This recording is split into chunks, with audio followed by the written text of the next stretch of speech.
Hello, Care Nation. This is your friend Dave Gadhvi, and you're watching one more episode of Entrepreneur Mastermind. For people who are watching this show for the first time, let me tell you the format of the show. We come every Tuesday, me and my partner in crime, Lily Ma, all the way from Canada. We actually take some of your important questions around how to become an entrepreneur, how to grow your business as an entrepreneur, and anything and everything around entrepreneur, right? How to grow business, how to get more deals, how to get known, etc., etc. Today we have some important questions which we've got from Lily and Evan. So Lily, how are you doing today? I am doing amazing. I'm so excited to be here. So Dev shared to me that you hit 7,000 subscribers. That's Oh yeah, awesome. thank you. I love it. I love it. Also, Care Nation doesn't know this, but Dev has been working really, really hard. But he summed up all the energy to bring it for you guys today. So I'm really appreciative of Dev today. Oh, thank you so much. Thank you so much. I get charged up whenever I'm in front of the camera, whenever I'm talking to awesome people, when I'm with you, I'm always pumped up. So I let's love bring it. it on. Let's start this show with some Let's bring it awesome on. questions. Boom, let's bring it. Okay, so we have a question from DR. He or she, DR could be a he or she, is asking, how do you stop living in fear and move towards gaining courage to finally fulfill your dream? Okay. This is really interesting because I know for sure that there are so many people who want to start business or they have started something, but they don't know how to take it to the next level or even, get started out of, maybe they want to come out of the rat race or maybe they're just fresh out of the college. They want to start something, but there's a risk, there's a fear. How do you overcome that fear? I think this is really, really important question. So let's just break it down. What is fear? You heard of bogeyman story, right? Yes, of course I have. Right. So what is that? It's the myth. It's the fear is the feeling that we have of something that we don't know, right? Or you're afraid of something which people around you have told you that it is bad. That is our perception, and not necessarily there will be a bogeyman under your bed. Now, having said that, fear is an indicator, it is a good indicator. That means you are actually putting yourself in the spot and you're becoming uncomfortable. Every time when I encounter fear, what I do is I said, hey, this is a good thing. And I try and convert that thing into a positive energy because if I don't know something, this is my chance to learn, make mistakes and learn, right? So let me tell you one thing how to get rid of the fear. You will be probably afraid because you're getting into something new and you are out of your usual comfort zone. And that's where you grow, right? The fear is when you don't know something. Now go back to your memory lane. You had some examination if you're in school or college, and you were like worried, oh man, there's an exam, I need to prepare for this. Or let's say if you're working for a job and you had like an important client meeting, were you nervous? I'm sure you were.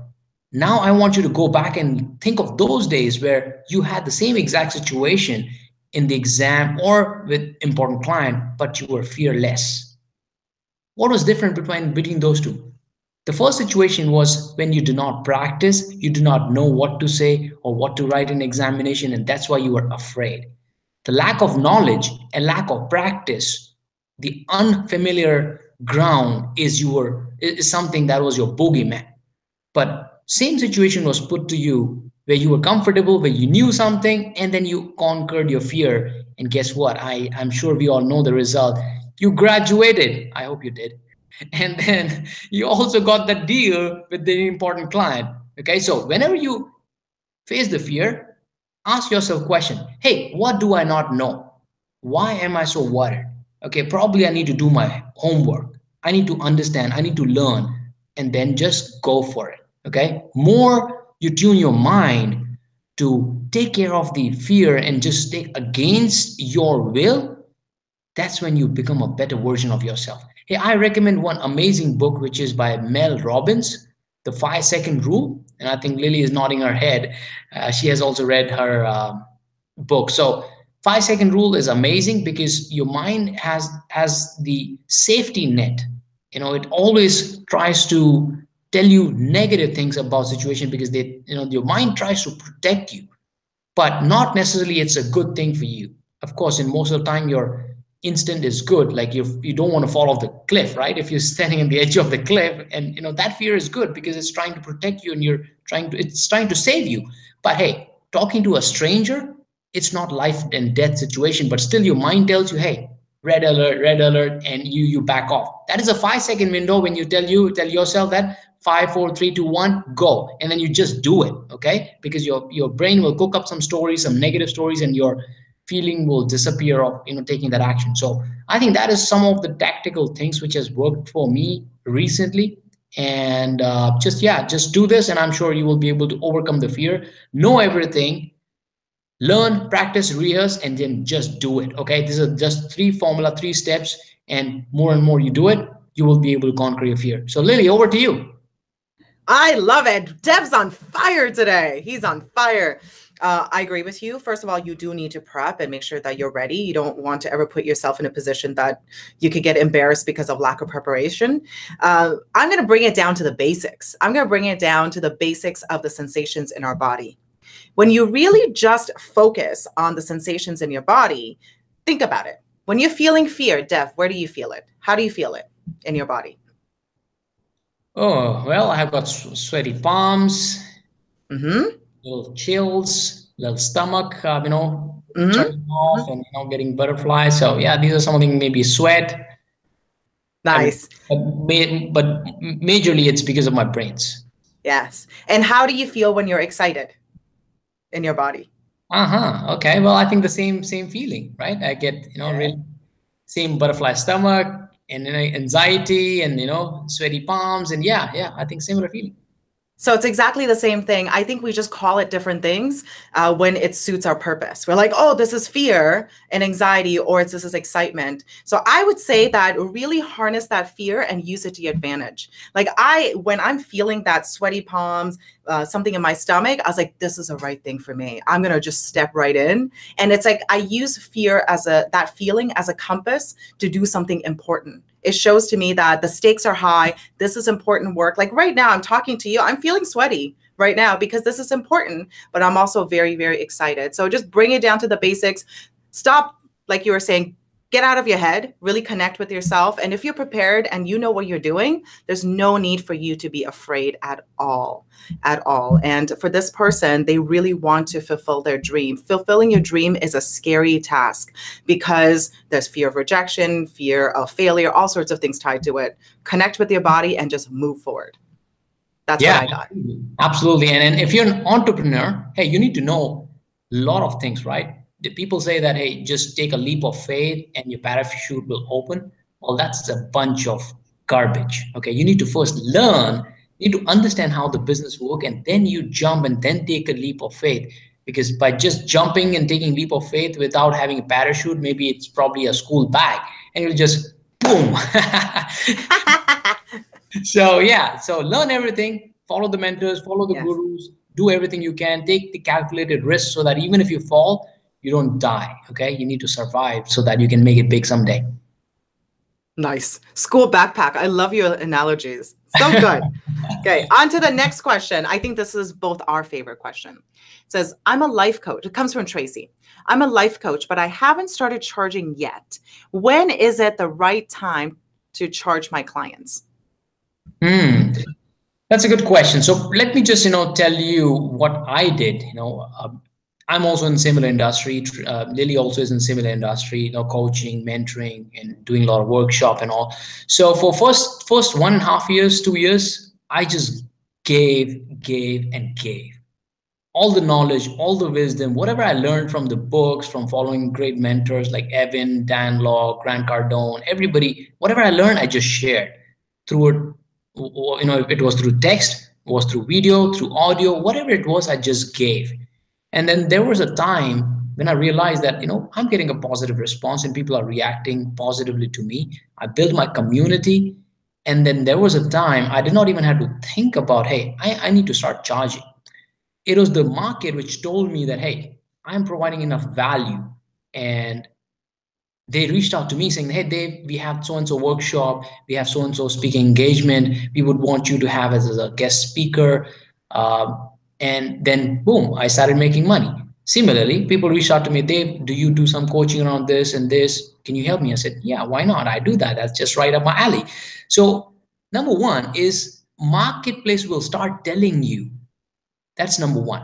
But does it keep you away from charging them? No, not at all. You can still start charging them and letting them know what your price points are upfront, so that if there are some people who are already sold on your ideas and your capabilities, they will start paying you. So there's no hard and fast rule. You can wait and serve and then wait. Because see, for me, I had no rush because I still had my full-time job and I'm making good amount of money there. So I'm not in a hurry. But hey, if that's the sole thing that you're doing, you're the only, doing is life coaching, then hey, you need to have bread on the table. You need to have food on the table. So you need to start charging them. But it's like chicken and egg. Do I become good and then start charging, or do I start charging and then parallelly become good? There's no one answer. Do it both. Do it both. I did a lot of free coaching. I'm sure Lily also did a lot of free coaching and consulting when she started. And that's where you understand that more people you serve, more successful you will be. Today, I'm getting so many offers of speaking engagement, and I'm launching my book. I'm building my presence and impacting more people. So focus more on how many people can you impact, how much value can you bring to them, and then parallelly build on some ideas. And hey, I need to start charging for so and so thing. I'll keep this thing open for so and so, and then you'll have multiple streams of income. Like you can charge for coaching, you can charge for workshop, you can charge for building a membership platform, you can build some online training courses, you can write a book, and there will be multiple streams of income that you will have.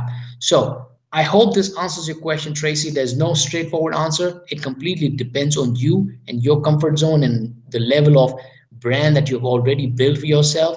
If you think it's the right time, go for it, and marketplace will tell you. Okay, marketplace will tell you. So I remember when I started, I opened my big mouth and I started asking for big money. Whereas I realized maybe I'm not reaching in the right, in front of the right people, or maybe my price point is too high. So marketplace fixed me in both aspects. So then I reduced my price point. I reduced my package. Instead of doing 1 year of mentorship, I reduced it to 3 months or 4 months. At the same time, actually, I did not really reduce the price. Price was a little more, because instead of doing 1 year and charging the big ticket, I reduced it to quarter, but still I was making more money now. And even people are comfortable in putting little money upfront and having only 3 months of commitment rather than having 1 year. But there will be a certain point where I will become probably an authority in my field within India and different places. That is when people will blindly trust me, because I'll keep giving them more and more. They will be already sold. Like 80% of time I'll be giving free content, and only 20% of time I'll start charging them. So that point will come. But hey, marketplace is the best judge. So do whatever you can, try a lot of things, and then you will get fixed. So that's my answer, Lily. I love it. Yes, marketplace definitely will tell you. So in my experience, I set out to do 100 free coaching sessions. I said, I had a lot of knowledge. I had a lot of education behind me, but I didn't have the practical experience. I didn't have experience coaching a lot of people. So I told myself, I'm going to dedicate 100 hours of free coaching session. And around the 50th session, that's when the marketplace told me that I need to start charging.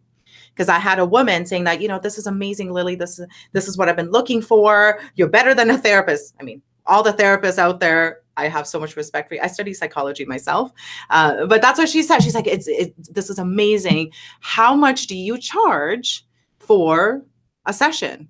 I want to be an ongoing client. And that's when I blurted out. I mean, I had an amount in my head because I knew what the industry average was. So I was like, $100 US an hour. She's like, perfect. This is great. Let's do it.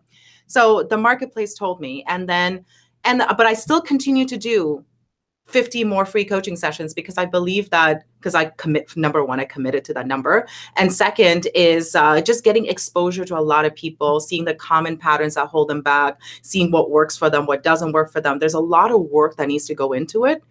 I think with a lot of people who are starting off as life coaches, and and business coaches, business consultants, they're a little impatient, They feel like I've done three coaching sessions. I should start getting paid for it. The truth is you're not that good. You're not. Like, are you good enough for people to pay you $100 an hour at this time? And if you were, people start asking, the marketplace would tell you. So I'm with you. I give, and then you ask. All about that. Provide value. Like you were saying, 80% value that you're just giving out, and then 20% ask. And that's the way to be.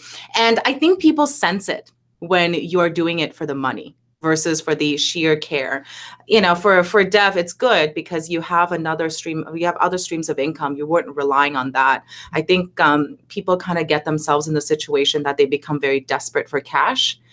And then when you're in a desperation mode, it's hard to help other people, and people start to see it. So it's important to kind of take care of your income by doing other things, and then it will come. The marketplace will tell you, and then you'll become the authority, and you'll be able to charge top dollars. Like Tony Robbins charges 7 figures for coaching sessions with him, 7 figures. So it can happen. There's a market for it, but you just need to be that good to actually charge that much.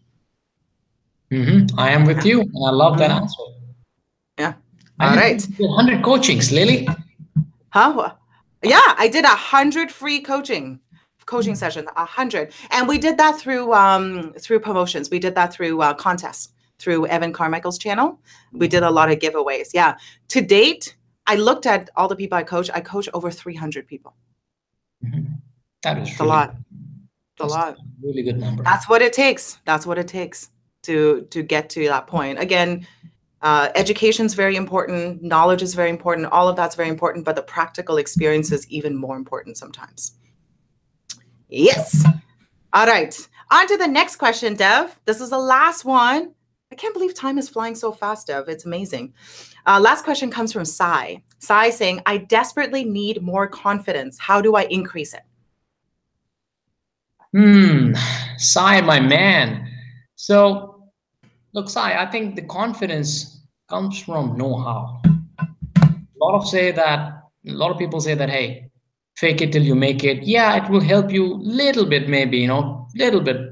But people will actually know that whatever you're saying or doing is not real. And again, your confidence level will go down. So if this is your skill, this will be your confidence, right? And if your skill is here, your knowledge is here, your confidence will be here. I mean, you can try and push your confidence here while you're trying to fake it, but that's the glass ceiling that you will have. So what you need to do is you need to work on your knowledge. You just go gradually up, and your knowledge and your confidence will keep going up and up. Like going back to, our days, like Lily and me, we actually started doing this coaching, and we were, when we were put against the camera, we were nervous and our confidence was not so great. But today, I'm sure you see, and hopefully you think that we're confident. I hope you do. But see, today, after doing so many, as Lily just mentioned, 300 coaching, that really means a lot. 300 hours, come on, man, it's not an easy thing. So when you put so many hours into something, you have to become really natural and really good at it. So your confidence in doing something would only come with knowledge and the repetition. So do that, gain as much knowledge as you can, and then learn, practice, rehearse. Going back to your days when you were a small kid, riding a bicycle or starting to, drive a car, I'm sure you were not confident. You were really nervous. And, you experienced the same thing what Lily just mentioned, right? The fear, anxiety, and nervousness, sweaty palms. But at the same time, you persisted. You did not give up. And that's why you're pro at it, and you're really confident when you're riding a bike or driving a car. That's about it. And I don't think there's any magic bullet to it. That's about it. Yeah, Dev. So this is what I believe in. I believe that we have a truth detectors in our body. So similar to what you're saying, if you say to yourself, I'm amazing, I am great at my job, I'm a great coach, and if you're not, because you don't have enough knowledge or experience yet, your body will say, bullshit, it's not true, right? And that's when the confidence comes in. So I come across a lot of people who are in this situation. Who they want to be, like who they want to represent, is so far away from who they are right now. And yes, you could get there, but you need to schedule it in your calendar. You need to put in the work. And then when you put in the work and you have the experience, the confidence will come.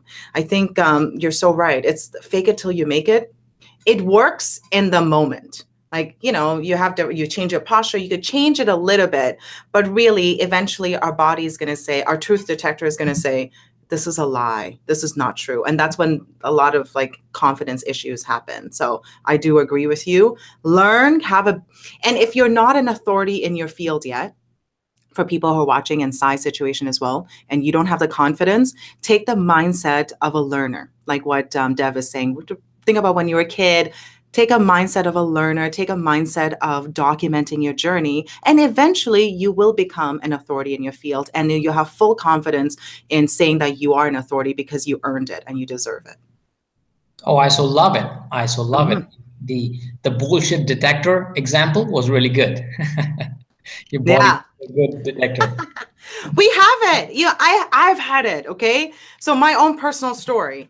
A couple of years ago, I gained 25 pounds.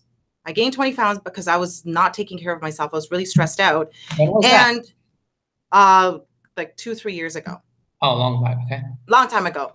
And I kept on telling myself, I love myself. I love myself. We should love every inch of you. And my body kept on, my truth detector is like, bullshit, you don't. Like, you don't take care of yourself. You are 25%, you're 25 pounds heavier than you used to be. You don't love yourself. Right. And eventually I said, yeah, my confidence was so low. I wouldn't wear like tight clothes. I just like cover myself in like baggy clothes and all of that. And eventually I took responsibility and lost the weight. I lost the 25 pounds that I gained. I've always been a slimmer person. I've never been a big person. And I lost the weight. And now when I actually do look at myself and I say, yeah, I love myself, I'm like, yeah, it's actually true. I actually do love myself. I take care of my body. I eat healthy things. I don't abuse myself. So yeah, I've done it too. I have done it too. I've been guilty of that. Yeah, that's a great example. So Sai, there you go, man. There you go. Learning from people who have already done it, right? So no bullshit.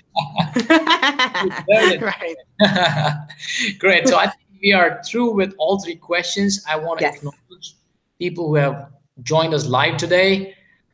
Hello, Golden Trailers, Amir Hussain, Rahimun. Hello, how are you? We are good. Praglin, hello. She is from Northeast, Assam. Ariba, I know Ariba. She is from South. She says that, hey, Dave and Lily, pleasure watching you again. And 7K subscription, superb. Keep growing. Brilliant topic. Take use. And a few more. Laksha Agrawal, good going, Dave. All the best for the book. Thank you so much. BBQ Wines. BBQ Wines happens to be really famous. I hope he is the original one. But BBQ Wines is more like, someone who's creating this spoof and jokes. And he's got more than 5 million subscribers. If he's the original one. He's the original one. BBQ Nice. All right. And yes. And Arjun Rajput, hello. How are you? Scoot you. He said, hi, sir. Hi, how are you? I think that's about it, Lily. Amazing. I love it. Thank you so much for joining us, guys. And it seems like there's a lot of ladies up in this house today in the chat, which is nice to see. And the boys as well. Yeah. For sure. So thank you so much, guys, for joining, guys and girls. As you know, Lily and Dave, we come every Tuesday. So if you have any questions, leave it in the comment box below. And if you're watching this replay, I recommend you go back and watch your favorite parts, because more you watch it, more you'll learn, and it'll become a habit. Okay. So thank you so much for all the love and support. Thank you for all the wishes that you have shared. 7K, and I'm sure that will become 70K someday, and will become 700K, and will become 7 million. Can't wait. And then 7 billion. 7 billion. Are there 7 billion people in this world? You know what? It's going to happen. Someday. People are going to have multiple accounts so they could subscribe to you. Using more babies, so I'm sure they'll be someday bigger than 7 billion. I love it. I love it, Dev. Thank you so much for having me. And Dev, I want to recognize you for doing this week after week. I know it's really late in India. I know you had kind of a tiring, hustling kind of couple of days. So I really want to thank you for bringing the energy and really doing this. It really does mean a lot to me. Thank you. Thank you so much, lady. Thank you so much. Really appreciate your taking your time and appreciating the effort. Thank you so much. God bless you. Thank you. Thank you. All right, Care Nation. See you guys next week. Take care. Bye-bye. Bye-bye.